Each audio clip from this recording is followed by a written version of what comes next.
ವಾಲಿ ಯಾಕೆ ಹೇಗ್ ಮಾಡ್ತಿದ್ದಾನೋ ಏನೋ. ಅಷ್ಟಕ್ಕೂ ಅವನ್ ಮೈ ಮೇಲೆ ಯಾವ ದೆವ್ವ ಬಂದ್ ಸೇರ್ಕೊಂಡಿದ್ಯೋ ಏನು ಅರ್ಥ ಆಗ್ತಾ ಇಲ್ಲ ನನ್ಗೆ. ಕರ್ದು ಸಾಕ. ಏನ್ ಮಾಡ್ತಾ ಇದೀಯ ಅಮ್ಮ? ಏನ್ ಮಾಡ್ತಿದ್ಯಾ ಅಂತ ಕೇಳ್ತಿದ್ಯಾ ಅಂದ್ಮೇಲೆ ಏನೋ ವಿಷಯ ಹೇಳಕ್ ಬಂದಿದ್ಯಾ ಅಂತ ಅರ್ಥ ಆಯ್ತು. ಅದೇನಂತ ಹೇಳು. ಏನಿಲ್ಲ ಅಮ್ಮ, ನನ್ ರಾಜಿಗೆ ಬೇಗ ನಿದ್ದೆ ಮಾಡ ಅಭ್ಯಾಸ ಅಂತೆ. ಅದಕ್ ನಾನೇನ್ ಮಾಡ್ಲೋ? ಹೋಗಿ ಜೋಗ್ಳ ಹಾಡ್ಲಾ? ಅದು ಹಾಗಲ್ಲಮ್ಮ, ಒಬ್ಳೆ ಮಲಗಿದ್ರೆ ನಿದ್ದೆ ಬರಲ್ವಂತೆ. ಇತ್ತೀಚಿಗೆ ನಂಗೂ ಹಾಗೆ ಆಗಿದೆ. ಏನೋ ನೀನ್ ಹೇಳ್ತಿರೋದು? ಬಾ, ಇದನ್ನೆಲ್ಲ ತಾಯಿ ಹತ್ರ ಹೇಗ್ ಹೇಳಕ್ಕಾಗುತ್ತಮ್ಮ ಮಗ? ಅರ್ಥ ಮಾಡ್ಕೋಬೇಕು. ಏನೋ ಅರ್ಥ ಮಾಡ್ಕೊಳ್ಳೋದು? ಅಲ್ಲ ನಿನ್ ಕಷ್ಟ ಏನು? ದೇವ್ರೇ, ಈ ಪರಿಸ್ಥಿತಿ ಶತ್ರುಗೂ ಕೂಡ ಬರಬಾರ್ದು. ಸರಿ, ಅರ್ಥ ಆಗೋವಾಗ ಹೇಳ್ತೀನಿ. ಹೊಸದಾಗಿ ಮದ್ವೆ ಆಗಿರೋ ಹುಡುಗಿ ಹಾಲಲ್ಲೋ ಅಡಿಗೆ ಮನೆಯಲ್ಲೋ ಮಲಗಿದ್ರೆ ಏನ್ ಚೆನ್ನಾಗಿರುತ್ತೆ. ವಾಲಿ ತನ್ನ ಹೆಂಡತಿಗೆ ಹೀಗೆ ಮಾಡ್ದ ಅಂತ ಮನೆಯವರೆಲ್ಲ ಮಾತಾಡ್ಕೊಳಲ್ವಾ? ಅದಕ್ ನನ್ನನ್ ಏನ್ ಮಾಡು ಅಂತೀಯ? ಹೋಗಿ ಮಾಡಿ ಮೇಲ್ ಮಲ್ಕೋ ಅಂತ ಹೇಳು. ಚಳಿಗಾಲ ಅಲ್ವಾ, ತಣ್ಣ ಗಾಳಿ ಬರತ್ತೆ, ಹಾಯಾಗಿ ಮಲ್ಕೋ ಅಂತ ಹೇಳು. ಅಯ್ಯೋ ಅಮ್ಮ, ನಿನಗೆ ಅರ್ಥ ಮಾಡ್ಕೊಳ್ಳೋ ಬುದ್ಧಿ ಇಲ್ವಾ? ಅಥವಾ ನನಗೆ ಹೇಳಕ್ ಗೊತ್ತಾಗ್ತಿಲ್ವಾ? ಇಬ್ರು ಗಂಡ ಹೆಂಡ್ತಿರು ಒಂದೇ ರೂಮಲ್ಲಿ ಮಲ್ಕೋಬೇಕಲ್ವಾ? ಅವಳು ಇಲ್ಲೇ ನನ್ನ ರೂಮಲ್ಲೇ ಮಲಗ್ತಾಳೆ ಅಂತ ಹೇಳ್ತಾ ಇದ್ದೀನಿ. ಏನು? ಇಲ್ಲಿ ಮಲ್ಕೋತಾಳ? ಮತ್ ನಾನೆಲ್ ಮಲ್ಕೋಬೇಕು? ಅಂದ್ರೆ ನನ್ನ ಆಚೆ ಮಲ್ಕೋ ಅಂತಿದ್ಯಾ? ಅಮ್ಮ, ನೀನು ನನ್ ಬಾಯಾರೆ ಹೇಳಕ್ಕಾಗುತ್ತಾ? ಅರ್ಥ ಮಾಡ್ಕೋಬೇಕು ನೀನು. ಏಯ್, ನೀನು ಆ ಕೆಲಸದೊಳಗೋಸ್ಕರ? ಅಮ್ಮ, ಎಷ್ಟ್ ಸಲ ಹೇಳ್ಬೇಕಮ್ಮ, ಅವಳು ಕೆಲಸದವಳಲ್ಲ, ನನ್ನ ಹೆಂಡತಿ, ನೀನ್ ಸೊಸೆ ಅಂತ. ಹೋಗಮ್ಮ, ಹೋಗು, ಅವಳು ಬಂದ್ಬಿಡ್ತಾಳೆ. ಹೋಗಮ್ಮ, ಅವಳು ಬರ್ತಾಳೆ. ಏಯ್, ಏನೋ ಹೀಗ್ ಬದ್ಲಾಗ್ಬಿಟ್ಟೆ? ಅವಳಿಗೋಸ್ಕರ ಹೆತ್ತ ತಾಯಿ ನನ್ನನ್ನ ಆಚೆ ಹಾಕ್ತಿದ್ಯಾ? ನಾನ್ ಹೋಗಿ ಎಲ್ಲೋ ಮಲ್ಕೋಬೇಕು? ಎಲ್ಲಿ ಅಂದ್ರೇನಮ್ಮ? ಹಾಲಲ್ಲೋ ಅಥವಾ ತಣ್ಣ ಗಾಳಿ ಬರುತ್ತೆ ಅಂದ್ಯಲ್ಲ, ಟೆರೆಸ್ಗೆ ಹೋಗಿ ಮಲ್ಕೋ. ಅಲ್ಲೊಂದು ರೂಮ್ ಇದೆಯಲ್ಲ, ಯಾವಾಗ್ಲೂ ಬೀಗ ಹಾಕಿರುತ್ತೆ. ಏಯ್, ಅದು ಸ್ಟೋರ್ ರೂಮ್ ಕಣೋ. ನನ್ನನ್ನ ಸ್ಟೋರ್ ರೂಮ್ ಅಲ್ಲಿ ಮಲ್ಕೋ ಅಂತಿದ್ಯಾ? ಸ್ವಂತ ಮಗನ್ ಸಂತೋಷಕ್ಕೋಸ್ಕರ ಎಷ್ಟೋ ಜನ ಏನೇನೋ ತ್ಯಾಗ ಮಾಡಿದ್ದಾರೆ. ನೀನ್ ಇದನ್ ತ್ಯಾಗ ಮಾಡಕ್ಕಾಗಲ್ವಾ? ನಡಿಯಮ್ಮ, ನಡಿ. ಏಯ್ ವಾಲಿ, ನೀನ್ ಮಾಡ್ತಿರೋದ್ ಸರಿ ಇಲ್ಲ. ಅಮ್ಮ, ಚೆನ್ನಾಗಿರುತ್ತಮ್ಮ. ವಸ್ತುಗಳನ್ನೆಲ್ಲ ಸೈಡಿಗೆ ಜರುಗಿಸಿ ಪಕ್ಕದಲ್ಲಿ ಚಾಪೆ ಹಾಸ್ಕೊಂಡ್ ಮಲ್ಕೊಂಡೆ ಅಂದ್ರೆ ಆರಾಮಾಗಿರುತ್ತೆ. ಆದ್ರೂ ನಿದ್ದೆ ಬಂದ್ಮೇಲೆ ಎಲ್ ಮಲ್ಕೊಂಡ್ರೆ ಏನ್ ಹೇಳು? ಪ್ಲೀಸ್ ಅಮ್ಮ, ಹೋಗಮ್ಮ. ಅಲ್ಲಿ ರಾಜಲಕ್ಷ್ಮಿ ಬಂದ್ಬಿಟ್ಲು. ಹೋಗಮ್ಮ, ಹೋಗಮ್ಮ, ಬಾ ರಾಜಿ, ಬಾ. ರೀ, ಪರವಾಗಿಲ್ಲ, ನನಗೋಸ್ಕರ ಅತ್ತೆ ಪರವಾಗಿಲ್ಲ, ಪರವಾಗಿಲ್ಲ, ಪರವಾಗಿಲ್ಲ. ರಾಜಲಕ್ಷ್ಮಿ, ರಾಜಲಕ್ಷ್ಮಿ, ಒಂದ್ ನಿಮಿಷ ಇರು. ಅಮ್ಮ, ನೋಡ್ದ್ಯಾ ರಾಜಿ ಎಷ್ಟು ಒಳ್ಳೆಯವಳು ಅಂತ? ನಿನ್ಗೋಸ್ಕರ ನಾನು ಹೊರಗೆ ಮಲಗ್ತೀನಿ ಅಂತಿದ್ದಾಳೆ. ಅಂತದ್ರಲ್ಲಿ ನೀನ್ ಆಚೆ ಮಲಗಕ್ಕಾಗಲ್ವಾ? ನಾನು ಏನೇ ಮಾಡಿದ್ರು ಅದರಿಂದ ಒಂದು ಅರ್ಥ ಇರುತ್ತೆ. ಅರ್ಥ ಮಾಡ್ಕೋ. ಏನೋ ಏನಾದ್ರೂ ಪ್ಲಾನ್ ಮಾಡ್ತಿದ್ಯಾ? ಅದನ್ನೇ ಅಲ್ವಾ ಹೇಳ್ತಾ ಇರೋದು, ಅರ್ಥ ಮಾಡ್ಕೋ ಅಂತ. ಮತ್ತದನ್ನು ಮೊದ್ಲೇ ಹೇಳ್ಬೇಕು ತಾನೆ.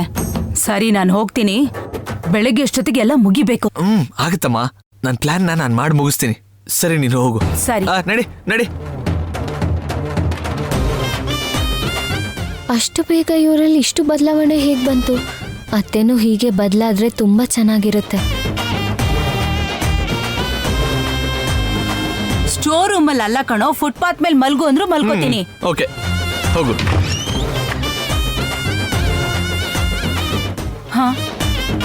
ಏ ವಾಲಿ, ಏನು ಇದು? ಲೈಟು ಬರ್ತಿಲ್ಲ, ಫ್ಯಾನು ಕೆಲಸ ಮಾಡ್ತಿಲ್ಲ. ಒಳಗಡೆ ಹೇಗೋ ಮಲ್ಕೊಳ್ಳೋದು? ಫುಲ್ ಕತ್ಲೆ ಇದೆ. ಅಬ್ಬಾ, ಈಗಷ್ಟೇ ನೀನು ಫುಟ್ಪಾತ್ ಆದ್ರೂ ಪರವಾಗಿಲ್ಲ ಅಂದ್ಯಲ್ಲಮ್ಮ. ಅಷ್ಟಕ್ಕೂ ಏನ್ ಮಾಡ್ತಿದ್ದಾರಕ್ಕ ಇವರು? ಅತ್ತೆ ಇಲ್ಲಿಗೆ ಬಂದು ಸ್ಟೋರ್ ರೂಮ್ ಕೀಸ್ ತಗೊಂಡು ಮತ್ತೆ ಹೋದ್ರು.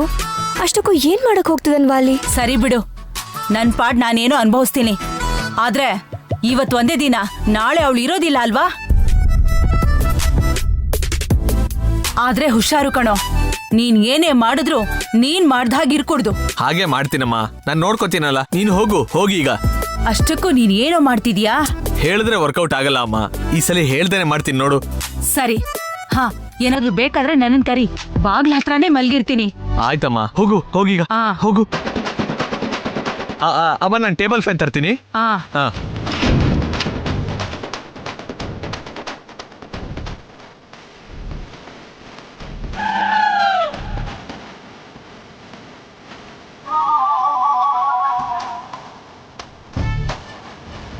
ಸಾರಿ ಅಮ್ಮ, ನನ್ನ ಪ್ಲ್ಯಾನೇ ಬೇರೆ, ನಿನ್ನ ಎಕ್ಸ್ಪೆಕ್ಟೇಷನ್ಸೇ ಬೇರೆ, ಎರಡೂ ಸೆಟ್ ಆಗಲ್ಲ. ಸ್ವಲ್ಪ ದಿನ ನೀನು ಇಲ್ಲೇ ಇರಬೇಕು. I am sorry. ಹಾ, ಅಯ್ಯೋ ಇದೇನಿದು, ಇಷ್ಟೊಂದು ಕತ್ಲೆ ಇದೆಯಲ್ಲ. ಏ ವಾಲಿ, ಇದೇನು ಲಾಕ್ ಮಾಡ್ಕೊಂಡು ಹೋಗ್ಬಿಟ್ನಲ್ಲ. ಏ ವಾಲಿ, ವಾಲಿ, ಏ ವಾಲಿ, ಬಾಗಲ್ ತೆಗಿಯೋ. ಏಯ್, ಯಾಕೋ ಬೀಗ ಹಾಕೊಂಡು ಹೋಗಿದ್ಯಾ ವಾಲಿ? ಗೊತ್ತಾಗ್ದೆ ಹಾಕ್ಬಿಟ್ನ, ಬೇಕು ಅಂತ ಹಾಕದ್ನ. ವಾಲಿ, ಬೇಕು ಅಂತಾನೆ ಹಾಕಿರ್ತಾನೆ. ಅಂದ್ರೆ ನಾನು ಆಚೆ ಬರಬಾರ್ದು ಅಂತ ಮಾಡಿದ್ನಾ? ಅಂದ್ರೆ ರಾಜಲಕ್ಷ್ಮಿನ ಸಾಯಿಸ್ಬೇಕು ಅಂತ ಪ್ಲಾನ್ ಹಾಕಿಲ್ಲ. ಹೆಂಡತಿ ಜೊತೆ ರೂಮಲ್ಲಿ ಮಲ್ಕೊಳ್ಳೋದಕ್ಕೆ ಅಮ್ಮನ್ಗೆ ಮೋಸ ಮಾಡ್ಬಿಟ್ಟ. ವಾಲಿ, ಏ ವಾಲಿ, ಹಾ, ಈ ಕತ್ಲೆನಲ್ಲಿ ಹೇಗಪ್ಪ ಮಲ್ಕೊಳ್ಳೋದು? ಅಯ್ಯೋ, ಮಗನ್ಗೋಸ್ಕರ ಅನ್ಸರ್ಸ್ಕೊತೀನಿ ಅಂತ ಹೇಳ್ದೆ, ಇಂಥ ಒಳ್ಳೆ ಮಗನ್ಗೋಸ್ಕರನಾ? ಏ ವಾಲಿ, ಬಾಗಲ್ ತೆಗಿಯೋ. ಮೊದ್ಲೇ ಅಸ್ತಮ, ಈ ಧೂಳಲ್ಲಿ ಬೆಳಗ್ಗೆವರೆಗೂ ಇದ್ರೆ ಇರ್ತೀನೋ ಇಲ್ವೋ ಗೊತ್ತಿಲ್ಲ. ಯಾವ್ದೇನೇ ಆದ್ರೂ ವಾಲಿ ಇನ್ನೂ ರಾಜಲಕ್ಷ್ಮಿ ಸೆರ್ಗಿಟ್ಕೊಂಡು ಓಡಾಡೋದಂತೂ ಖಂಡಿತ. ನೀನ್ ಹೇಳ್ತಿದ್ಯಾ ಅಂದ್ರೆ ಖಂಡಿತವಾಗ್ಲೂ ಆಗೇ ಆಗತ್ತೆ. ನೀನ್ ಅಂಥದ್ ಏನ್ ಮಾಡ್ದೆ ವೈದೇಹಿ? ವಾಲಿ ಇಷ್ಟೊಂದ್ ಬದಲಾಗಿದ್ದಾನೆ? ಮಾಯಾ ಅಲ್ಲ ಅಕ್ಕ, ರಾಜಲಕ್ಷ್ಮಿ ಇಲ್ದೆ ಹೋದ್ರೆ ಜೀವನಾನೇ ಇಲ್ಲ ಅನ್ನೋ ಜೀವನದ ಸತ್ಯನ ತಿಳ್ಕೊಂಡಿದ್ದಾನೆ ಅನ್ಸತ್ತೆ, ಬದಲಾಗಿದ್ದಾನೆ. ಸುವರ್ಣ ಅತ್ತೇನು ಕೂಡ ವಾಲಿನೇ ಬದಲಾಯಿಸ್ತಾನೆ. ಎಂಥವ್ರೇ ಆಗಿದ್ರು ಮದ್ವೆ ಆದ್ಮೇಲೆ ಬದ್ಲಾಗ್ತಾರೆ ಅಂತಾರೆ. ಅದು ನಿಜ ಅಂತ ಇವನ್ ವಿಷಯದಲ್ಲಿ ಪ್ರೂವ್ ಆಯ್ತು. ಈ ಚೇಂಜ್ ಹೀಗೆ ಇದ್ರೆ ಸಾಕು.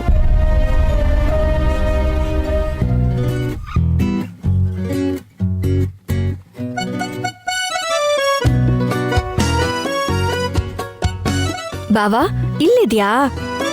ದಿನ ಪುಟಾಣಿ ಹತ್ರ ಮಾತಾಡೋದಕ್ಕೋಸ್ಕರ ಚಂದ್ರ ಬೇಗ ಬರ್ಲಿ ಅಂತ ನಾನ್ ಕಾಯ್ತಿದ್ದೆ. ಇವತ್ತು ನೀನ್ ನೋಡ್ತಾ ಇದ್ಯಾ? ಸರಿ, ಸ್ವೀಟ್ ತಿಂದೆ ಬಂದಿದ್ಯಾ? ತಗೋ ಬಾವಾ. ತಿನ್ಬೇಕನ್ನಿಸ್ತಾ ಇಲ್ಲ, ನನ್ ಮೂಡ್ ಚೆನ್ನಾಗಿಲ್ಲ ವೈದೇಹಿ. ನಾ ಹೇಳೋದನ್ ಕೇಳಿದ್ರೆ ನಿನ್ ಮೂಡು ಸರಿ ಹೋಗ್ಬಿಡತ್ತೆ. ನಿಜವಾಗ್ಲೂನೇ ತಿಂತ್ಯಾ ಬಾವಾ? ಏನು? ನಮ್ ಪ್ಲಾನ್ ಸಕ್ಸಸ್ ಬಾವಾ. ವಾಲಿ ರಾಜಲಕ್ಷ್ಮಿ ಸೆರೆಗೆ ಇಟ್ಕೊಂಡು ತಿರ್ಗಾಡ್ತಿದ್ದಾನೆ. ಮಧ್ಯಾಹ್ನ ನನ್ನ ಹೆಂಡತಿ ಕೆಲಸದವಳಲ್ಲ ಅಂತ ಅಂದಿದ್ದ, ಅದ್ ಗೊತ್ತಿದ್ಯಲ್ಲ. ಅದಲ್ಲ ಬಾವಾ, ಈಗ ಅದಕ್ಕೂ ಮಿಗಿಲಾಗಿ ರಾಜಲಕ್ಷ್ಮಿನ ತನ್ನ ರೂಮಲ್ಲಿ ಮಲ್ಕೊಳ್ಳೋಕ್ ಬಿಟ್ಟು ಸುವರ್ಣ ಅತ್ತೆನ ಸ್ಟೋರ್ ರೂಮ್ ಕಳ್ಸಿದ್ದಾನೆ. ಹೌದಾ? ಅದಕ್ ಸ್ವಾಹ ಚಿಕ್ಕಮ್ಮ ಒಪ್ಕೊಂಡ್ರಾ? ಒಪ್ಕೊಂಡಿದ್ದಾರೆ ಬಾವಾ. ಅವರು ಕೂಡ ತನ್ನ ಮಗನ್ ಸಂತೋಷಕ್ಕೋಸ್ಕರ ಅಡ್ಜಸ್ಟ್ ಮಾಡ್ಕೋತೀನಿ ಅಂತ ಹೊರಟೋದ್ರು. ಇನ್ಮುಂದೆ ವಾಲಿ ಸುವರ್ಣ ಅತ್ತೆ ಕಡೆಯಿಂದ ಯಾರಿಗೂ ಯಾವ ಅಪಾಯನೂ ಬರಲ್ಲ ಅನಿಸ್ತಾ ಇದೆ. ಈ ಸಂತೋಷದ ಸಮಯದಲ್ಲಿ ಸ್ವೀಟ್ ತಿನ್ನು ಬಾವಾ. ವಾಲಿ ನಿಜವಾಗ್ಲೂ ಬದಲಾಗಿದ್ರೆ ಅದಕ್ಕಿಂತ ಹೆಚ್ಚಿನ ಇನ್ನೇನ್ ಬೇಕು ವೈದೇಹಿ? ನೀನ್ ಹೇಳ್ದಾಗೆ ಆಗಿದ್ರೆ ಆ ಕ್ರೆಡಿಟ್ಸ್ ಎಲ್ಲ ನಿನ್ಗೇನೆ. ನೀನ್ ತಿನ್ನು ಬಾವಾ. ಹಾ.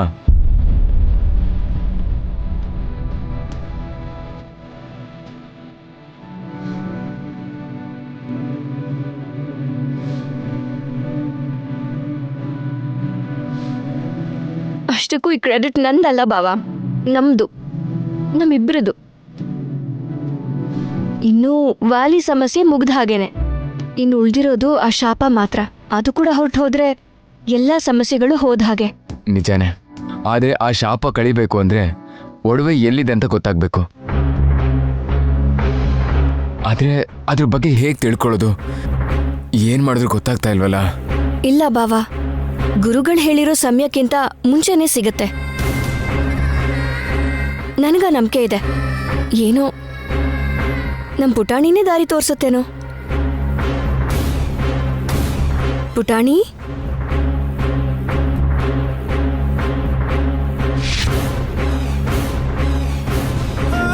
ಅಮ್ಮ. ಪುಟಾಣಿ, ಬಾವಾ, ಈಗಷ್ಟೇ ಪುಟಾಣಿ ಬಗ್ಗೆ ಮಾತಾಡ್ದೆ ಅಲ್ವಾ? ಕೂಗ್ತಾ ಇದೆ ನೋಡು. ಅಮ್ಮ ಪುಟಾಣಿ, ಹೇಳಮ್ಮ. ಮನೇಲಿ ಬದ್ಲಾಗಲ್ಲ ಅನ್ಕೊಂಡವ್ರೆಲ್ಲ ಬದ್ಲಾಗ್ತಾ ಇದ್ದಾರೆ, ಆದ್ರೆ ಆ ಶಾಪ ಹೋಗೋ ದಾರಿ ಗೊತ್ತಾಗ್ತಾ ಇಲ್ಲ. ನಿನ್ಗೇನಾದ್ರೂ ಗೊತ್ತಾದ್ರೆ ಹೇಳು ತಾಯಿ. ನಿಮ್ಮಪ್ಪ ಅಮ್ಮ ಮಾತ್ರ ಅಲ್ಲ, ನಮ್ ವಂಶನೇ ಕಾಪಾಡಿದ ಪುಣ್ಯ ಬರತ್ತೆ. ಹೇಳು ಪುಟಾಣಿ. ಆ ಶಾಪಕ್ಕೆ ಪರಿಹಾರ ಮತ್ತೆ ಪ್ರಾಣಾಪಾಯ ಎರಡೂ ದೇವಸ್ಥಾನದಲ್ಲೇ ಆಗುತ್ತೆ. ಏನ್ ಹೇಳ್ತಿದ್ಯಾ ನೀನು? ಶಾಪದಿಂದ ಬರೋ ಪ್ರಾಣಾಪಾಯನೂ ಅದಕ್ಕೆ ಪರಿಹಾರನೂ ಎರಡೂ ದೇವಸ್ಥಾನದಲ್ಲೇ ಇದೆ.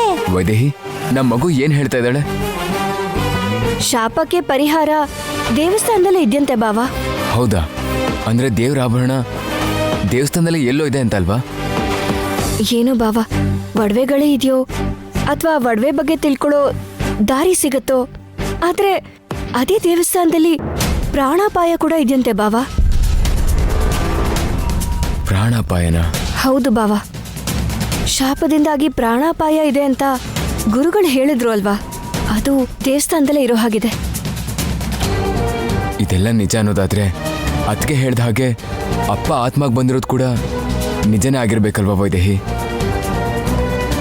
ಅಪ್ಪನ್ಗೆ ಆ ಆಭರಣಗಳ ಬಗ್ಗೆ, ಅಪಾಯದ ಬಗ್ಗೆ ಗೊತ್ತೇ ಇರುತ್ತೆ ಅಲ್ವಾ? ಹೌದು ಬಾವ, ಆದ್ರೆ ಮಾವನ ಆತ್ಮನ ಬಂಧಿಸಿದಾರಂತಲ್ಲ, ಅದನ್ನ ಹೇಗ್ ಬಿಡಿಸೋದು ಅಂತ ತಿಳ್ಕೋಬೇಕು. ಪುಟಾಣಿ, ನಿಮ್ ತಾತ ನಮ್ಮನ್ನ ಕಾಪಾಡ್ತಿದ್ದಾರೆ ಅಂತ ಊರ್ಮಿಳಾಕ ಹೇಳಿದ್ದು ನಿಜನೇನಾ? ಎಲ್ಲಿದ್ದಾರೆ? ನಿಜಾನೇ ಅಮ್ಮ, ದಿನಾ ನನ್ನ ಹತ್ರ ಬಂದು ಎಲ್ಲ ಹೇಳ್ತಾ ಇದ್ರು. ಏನಾದ್ರೂ ಅಪಾಯ ಇದ್ರೆ ನಿಂಗ್ ಹೇಳು ಅಂತ ಹೇಳ್ತಿದ್ರು. ದಾರಿ ಎಲ್ಲ ಮುಚ್ಚಿದ್ದಾರೆ ಅಂತ ಹೇಳ್ದೆ ಅಲ್ವಾ, ತಾತನ್ನ ಬಂಧಿಸಿದ್ದಾರೆ. ಹೌದಾ ಬಾವಾ? ಪುಟಾಣಿ ಕೂಡ ಅದನ್ನೇ ಹೇಳ್ತಾ ಇದೆ. ಮಾವನ ಆತ್ಮ ನಮ್ಮನ್ನ ಕಾಪಾಡ್ತಾ ನಮ್ ಜೊತೆನೆ ಇತ್ತಂತೆ. ಆದ್ರೆ ಊರ್ಮಿಳಾಕ ಹೇಳ್ದ ಹಾಗೆ ಮಾವನ ಆತ್ಮನ ಬಂಧಿಸ್ಬಿಟ್ಟಿದ್ದಾರೆ. ಪುಟ್ಟು ವೈದೇಹಿ ಹೇಳ್ತಾ ಇದ್ದಾಳೆ ಅಂದ್ಮೇಲೆ ಅದು ನಿಜಾನೇ. ಅಪ್ಪನ್ಗೆ ಆಭರಣಗಳ ಬಗ್ಗೆ ಏನಾದ್ರೂ ಗೊತ್ತಿದೆ ಅಂತ ಕೇಳು. ಪುಟಾಣಿ, ತಾತಂಗೆ ಆ ಒಡವೆಯಲ್ಲಿದೆ ಅಂತ ಗೊತ್ತಾ? ದೈವಾಜ್ಞೆ ಇರುತ್ತೆ, ತಾತಂಗ್ ಗೊತ್ತಿದ್ರು ಹೇಳಲ್ಲ. ಅರ್ಥ ಆಯ್ತು ಪುಟಾಣಿ. ಬಾವಾ, ದೈವಾಜ್ಞೆ ಅಂತೆ. ಮಾವಂಗೆ ಗೊತ್ತಾದ್ರೂ ಹೇಳ್ಕೊಡ್ದಂತೆ. ಇಷ್ಟು ದಿನ ನಮ್ ಸುತ್ತನೇ ಇದ್ರು ಹೇಳಲಿಲ್ಲ. ಇಲ್ಲಾಂದಿದ್ರೆ ಯಾವತ್ತೂ ನಮಗ್ ಗೊತ್ತಾಗೋ ಹಾಗೆ ಮಾಡಿ ಶಾಪದಿಂದ ವಿಮೋಚನೆ ಆಗೋ ಹಾಗೆ ಮಾಡ್ತಿದ್ರು. ಆದ್ರೆ ದೇವಸ್ಥಾನದಲ್ಲಿ ಪರಿಹಾರ ಸಿಗತ್ತೆ ಅಂತ ಹೇಳ್ತಾ ಇದೆಯಲ್ಲ ಬಾವಾ? ಆದ್ರೆ ಅಲ್ಲೇ ನಮ್ಗೆ ಪ್ರಾಣಾಪಾಯನೂ ಇದೆ ಅಂತ ಹೇಳ್ತಾ ಇದೆಯಲ್ಲ. ದೇವಸ್ಥಾನಕ್ಕೆ ಹೋಗದೆ ಹೋದ್ರೂ ಶಾಪದಿಂದ ಆಗೋ ಅಪಾಯ ತಪ್ಪಲ್ಲ ಅಲ್ವಾ ಬಾವಾ? ಆಗ ಅಪಾಯ ಆದ್ರೂ ಪರಿಹಾರಕ್ಕೋಸ್ಕರ ಪ್ರಯತ್ನ ಪಡೋದು ಒಳ್ಳೇದೇ ಅಲ್ವಾ? ನಾನೊಬ್ಳೆ ದೇವಸ್ಥಾನಕ್ಕೆ ಹೋಗ್ತೀನಿ ಬಾವಾ. ನೀನಾ? ಹೌದು ಬಾವಾ, ಒಬ್ಳೆ ಅಂದ್ರೆ ಒಬ್ಳೆ ಅಲ್ಲ, ನನ್ನ ಜೊತೆಯಾಗಿ ನನ್ನ ಪುಟಾಣಿನೂ ಇದೆಯಲ್ವಾ, ನನಗೆ ಸಹಾಯ ಮಾಡುತ್ತೆ. ಅಪಾಯ ಯಾವ ರೂಪದಲ್ಲಿ ಬಂದ್ರೂ ಗೊತ್ತಾಗ್ಬಿಡತ್ತೆ. ಹೋಗ್ತೀನಿ ಬಾವಾ, ಆ ಪರಿಹಾರ ಏನು ಅಂತ ತಿಳ್ಕೊತೀನಿ, ಒಡವೆಗಳನ್ನು ತಗೊಂಡೇ ಬರ್ತೀನಿ. ಬೇಡ ವೈದೇಹಿ, ಆ ಶಾಪದ ವಿಚಾರದಲ್ಲಿ ವರವಾಗಿರೋ ಪಾಪು ಕೂಡ ಏನೂ ಮಾಡೋಕ್ಕಾಗಲ್ಲ ಅಂತ ಗುರುಗಳು ಹೇಳಿದ್ರಲ್ವಾ. ಆ ಸಾಹಸ ಕೈ ಹಾಕೋದು ಬೇಡ. ನಾನೇ ಬೇರೆ ದಾರಿ ಹುಡುಕ್ತೀನಿ. ಅದಕ್ಕಿರೋ ಪರಿಷ್ಕಾರನ ನಾನೇ ತಿಳ್ಕೊತೀನಿ. ನಿನ್ನು ನನ್ನ ಪುಟ್ಟ ವೈದೇಹಿನೂ ಅಪಾಯಕ್ಕೆ ತಳ್ಳಕ್ಕೆ ಇಷ್ಟಪಡಲ್ಲ ನಾನು. ಹಾಲು ಕುಡೀರಿ. ಹೇಳದ್ನಲ್ಲ, ನೀನ್ ಕುಡ್ಸಿದ್ರೇನೆ ನಾನು ಕುಡಿಯೋದು ಅಂತ. ಅರ್ಧ ಗಂಟೆಯಿಂದ ಹೀಗೆ ಹಠ ಮಾಡ್ತಿದ್ದೀರ. ನೀನು ಅರ್ಧ ಗಂಟೆಯಿಂದ ಹಠ ಮಾಡ್ತಾ ಇದ್ಯಲ್ಲ. ಸರಿ, ಕುಡ್ಸಲ್ಲ ಅಂದ್ರೆ ಹೇಳು, ಆಚೆ ಹೊಟ್ಟೋಗ್ತೀನಿ ನಾನು. ಬೇಡ, ಕುಡಿಸ್ತೀನಿ. ಹಾ, ಯುವರ್ ಎ ಗುಡ್ ಗರ್ಲ್. ಕುಡ್ಸು. ಹೌದು, ಯಾರಾದ್ರೂ ಹಾಲು ಕುಡಿತಾರೆ, ನೀವ್ಯಾಕೆ ಮಜ್ಜಿಗೆ ಕುಡಿತಿದ್ದೀರಾ? ಹಳೆ ಕಾಲದವ್ರು ಹಾಲು ಕುಡಿತಿದ್ರು, ನಾನು ಅವ್ರ ಥರ ಅಲ್ಲ. ಮಜ್ಜಿಗೆ ಕುಡಿದ್ರೆ ಚೆನ್ನಾಗಿರುತ್ತೆ ಅಂತ. ಏನು ಹುಚ್ಚ ರಾಜಿ, ಹಾಲಾದ್ರೆ ಹಂಚ್ಕೋಬೇಕಾಗುತ್ತೆ, ಅದೇ ಮಜ್ಜಿಗೆ ಆದ್ರೆ ಒಬ್ಬರೇ ಕುಡಿಬೇಕು. ಅದನ್ನ ಕುಡ್ದು ನನ್ನ ಎದುರುಗಡೆ ಇರೋ ನಿನ್ನನ್ನು ನೋಡ್ತಾ ಇದ್ರೆ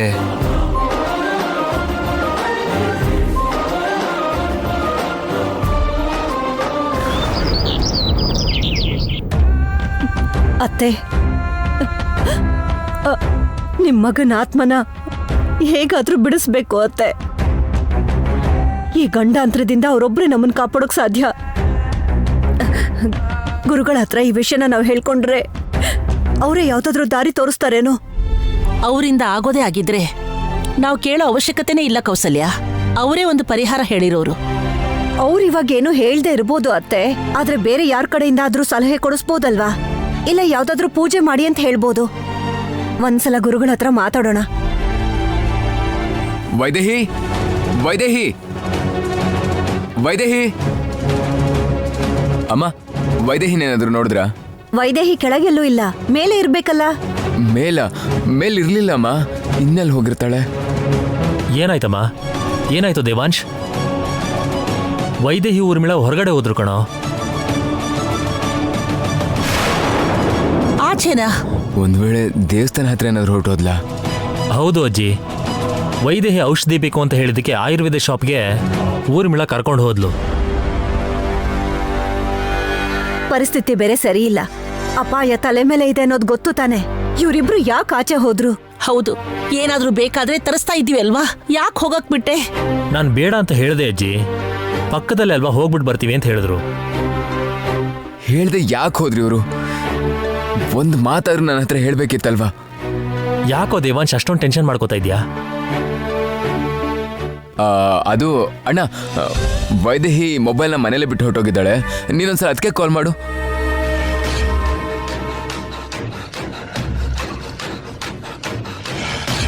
ಛೇ, ರಿಸೀವ್ ಮಾಡಿದ್ರಣ್ಣ? ಫೋನ್ ಕನೆಕ್ಟ್ ಆಗ್ತಿಲ್ಲ ಕಣೋ ದೇವಾಂಶ್.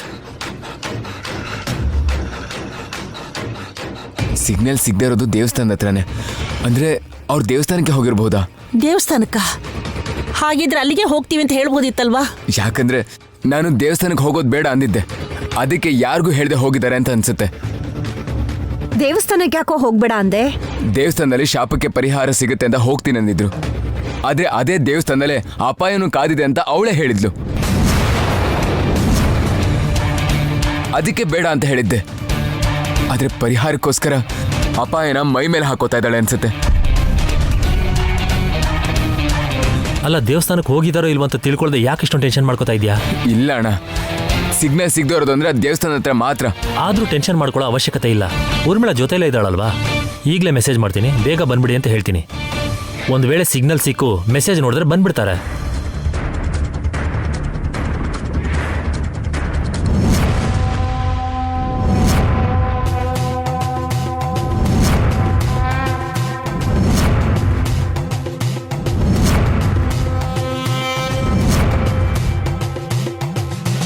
ಓಂ ನಮಃ ಶಿವಾಯ, ಓಂ ನಮಃ ಶಿವಾಯ, ಓಂ ನಮಃ ಶಿವಾಯ. ಹರ ಹರ ಹರ ಮಹಾದೇವ. ವೈದೇಹಿ, ನಾವಿಲ್ಲಿ ಬರ್ತಿರೋ ವಿಷಯನ ದೇವಾಂಶ್ಗಾಗ್ಲಿ ಮನೆಯವ್ರಿಗಾಗ್ಲಿ ಯಾಕೆ ಹೇಳಲಿಲ್ಲ? ಗುಡಿಗೆ ಹೋಗ್ತೀವಿ ಅಂತಂದ್ರೆ ದೇವಾಂಶ್ ಯಾಕೆ ಬೇಡ ಅಂತಾನೆ? ಮೊದಲೇ ಯಾವಾಗ ಏನಾಗುತ್ತೋ ಅಂತ ಮನೆಯವರೆಲ್ಲ ಭಯ ಪಟ್ಕೊಂಡಿದ್ದಾರೆ. ನಾವೀಗ ಹೊರಗೆ ಬಂದಿದೀವಿ ಅಂತ ಗೊತ್ತಾದ್ರೆ ಇನ್ನೆಷ್ಟು ಭಯ ಪಟ್ಕೊಂತಾರೋ. ಆ ಭಯದಿಂದ ವಿಮುಕ್ತಿಗೋಸ್ಕರ ಇಲ್ಲಿಗೆ ಬಂದಿದೀವಿ ಅಕ್ಕ. ಎಲ್ಲಾ ಸಮಸ್ಯೆಗೂ ಪರಿಹಾರ ಇಲ್ಲೇ ಸಿಗತ್ತೆ. ಏನು ಪರಿಹಾರನಾ? ಹೌದಕ್ಕ. ನಮ್ ಕುಟುಂಬನ ಕಾಡ್ತಾ ಇರುವಂತ ಶಾಪಕ್ಕೆ, ನಮ್ ಕುಟುಂಬದಲ್ಲಿ ನಡೀತಾ ಇರೋ ಅಪಾಯಗಳಿಗೆ, ಅಕಾಲ ಮರಣಗಳಿಗೆ ಎಲ್ಲದಕ್ಕೂ ಪರಿಹಾರ ಇಲ್ಲೇ ಇದೆ. ಈ ದೇವಸ್ಥಾನದಲ್ಲೇ ಇದೆ. ನಿಜವಾಗ್ಲೂ ಇಲ್ಲೇ ಇದೆಯಾ? ಹೌದಕ್ಕ. ಮತ್ತೆ ನಿಂಗೆ ಅಷ್ಟೊಂದು ನಂಬಿಕೆ ಇದ್ಮೇಲೆ ಮನೆಯವ್ರಿಗೆ ಹೇಳ್ಬೋದಿತ್ತಲ್ವಾ? ಹೇಳಿದ್ರೆ ಬರಕ್ ಬಿಡಲ್ಲ. ಬರಕ್ ಬಿಡೋದಿಲ್ವಾ? ಯಾಕೆ? ನಮ್ ಎಲ್ಲಾ ಸಮಸ್ಯೆಗೆ ಪರಿಹಾರ ಸಿಗತ್ತೆ ಅಂತಂದ್ರೆ ಯಾಕೆ ಬರಕ್ ಬಿಡೋದಿಲ್ಲ? ಕಾರಣ ಏನು ವೈದೇಹಿ? ಇಲ್ಲಿಗೆ ಬಂದಾಗಿಂದ ನನ್ ಬಲ್ಗಣ್ಣು ಅದರ್ತಾ ಇದೆ. ನನ್ ಮನ್ಸಲ್ಲಿ ಯಾಕೋ ಭಯ ಆಗ್ತಾ ಇದೆ.